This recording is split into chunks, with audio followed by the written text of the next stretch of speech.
नमस्कार।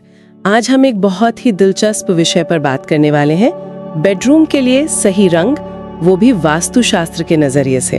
वास्तु, जैसा कि हम जानते हैं, वास्तुकला का एक प्राचीन भारतीय विज्ञान है और ये मानता है कि हमारे आसपास का माहौल, जिसमें रंग भी शामिल है, हमारी ऊर्जा को बहुत गहराई से प्रभावित करता है। हमारे पास एक लेख के कुछ अंश है, बेडरूम के लिए वास्तु अनुकूल रंग। तो आज हम इसी के आधार पर थोड़ी गहरी पड़ताल करेंगे, समझने की कोशिश करेंगे कि वास्तु के हिसाब से कौन से रंग हमारे मूड, हमारी भावनाओं, यहाँ तक कि हमारी सेहत पर भी अच्छा असर डाल सकते हैं, ताकि बेडरूम सच में एक शांत और सकारात्मक ऊर्जा वाली जगह बन सके। और ये सिर्फ देखने में अच्छा लगने की बात नहीं है। बिल्कुल नहीं। ये एक संतुलित माहौल बनाने का विज्ञान है। तो चलिए शुरू करते हैं। सबसे पहले, वास्तु में बेडरूम के रंगों को इतनी अहमियत क्यों दी जाती है? देखिए, वास्तु का जो मूल सिद्धांत है वो ऊर्जा के इर्द गिर्द घूमता है। हर चीज की अपनी एक ऊर्जा होती है और रंग उस ऊर्जा को बदलने का या प्रभावित करने का एक बहुत शक्तिशाली जरिया है। और बेडरूम वो तो हमारी सबसे निजी जगह है, जहां हम दिन भर की थकान मिटाते हैं, आराम करते हैं, है ना? हाँ बिल्कुल। तो वहां ऐसे रंगों का होना बहुत जरूरी है जो शांति दे, सुकून दे और एक पॉजिटिव एनर्जी फ्लो बनाए रखें। सही रंग चुनना सीधे सीधे आपकी नींद की क्वालिटी और मेंटल हेल्थ से जुड़ा है। ये तो दिलचस्प है। अच्छा, स्रोत में कुछ खास रंगों का जिक्र है, जैसे शांत नीला रंग। वास्तु इसे कैसे देखता है? नीला रंग, हाँ, ये शांति और स्थिरता का प्रतीक माना जाता है, जैसे आकाश या पानी। वास्तु में इसे जल तत्व से जोड़ते हैं। माना जाता है कि ये ऊर्जा के प्रवाह को थोड़ा धीमा करता है, जिससे मन शांत होता है, क्लैरिटी आती है। अच्छा। और ये सिर्फ ऊपर ऊपर से शांत नहीं करता, बल्कि तनाव कम करके अच्छी और गहरी नींद लाने में भी मदद करता है।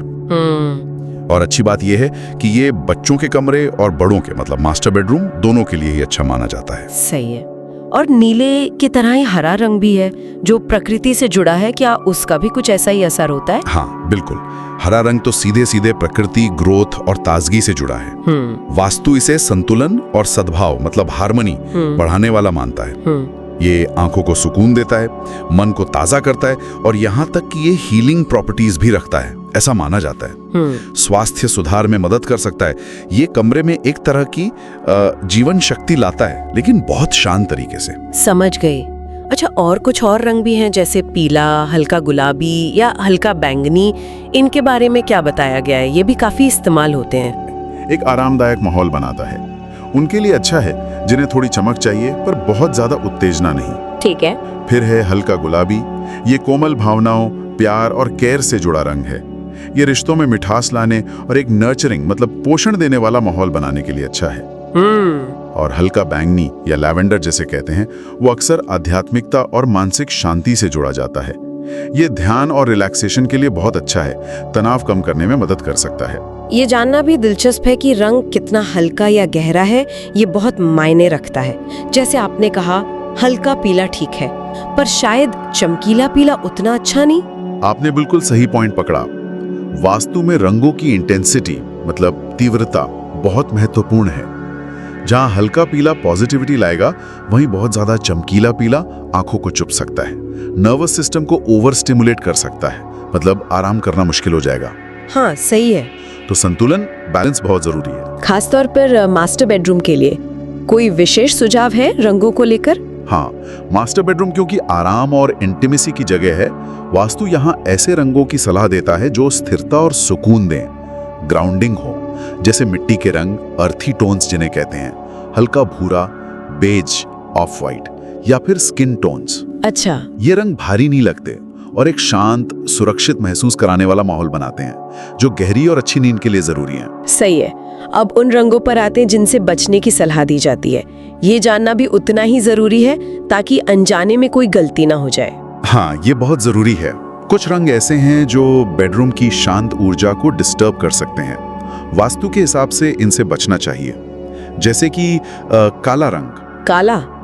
हाँ, ये थोड़ा सरप्राइजिंग है। हाँ, हालांकि ये आजकल इंटीरियर्स में काफी चलता है, स्टाइलिश लगता है, पर वास्तु मानता है कि काला रंग बहुत ज्यादा ऊर्जा सोखता है और ये एक तरह की स्थिरता या जड़ता ला सकता है, जो ग्रोथ या प्रगति में बाधक हो सकती है। इसे नकारात्मकता से भी जोड़ते हैं और नींद पर भी असर डाल सकता है। ओह अच्छा, और लाल रंग, वो तो एनर्जी का रंग है। बिल्कुल, लाल रंग जुनून और ऊर्जा का प्रतीक है, लेकिन बेडरूम के लिए ये कुछ ज्यादा ही आक्रामक और उत्तेजक हो सकता है। ये एनर्जी लेवल इतना बढ़ा देता है कि आराम करना मुश्किल हो जाता है, शांति भंग कर सकता है। फिर आता है गहरा भूरा। देखिए, हल्का भूरा ठीक है, अर्थी है, लेकिन बहुत ज्यादा गहरा भूरा रंग कमरे को छोटा, भारी और थोड़ा उदास सा महसूस करा सकता है। सही है। और चमकीला पीला, जैसा हमने पहले बात की, हल्का पीला ठीक, पर चमकीला पीला आराम में दिक्कत दे सकता है। और आखिर में नियॉन रंग। हाँ, वो तो वैसे भी आंखों को चुभते हैं। बिल्कुल, वो बहुत ज्यादा ध्यान भटकाते हैं और वो जो शांति और सुकून हमें बेडरूम में चाहिए उसे पाना मुश्किल बना देते हैं। ये वास्तु के शांत माहौल की सिद्धांत के बिल्कुल उलट है। तो मतलब कुल मिलाकर बात यह है कि बेडरूम के लिए हमें ऐसे रंग चुनने चाहिए जो शांति दें, सुकून दें, सकारात्मक ऊर्जा लाएं। और जो रंग बहुत ज्यादा उत्तेजित करते हैं या भारीपन लाते हैं या नकारात्मकता से जुड़े हैं, उनसे बचना चाहिए। एकदम सही कहा आपने।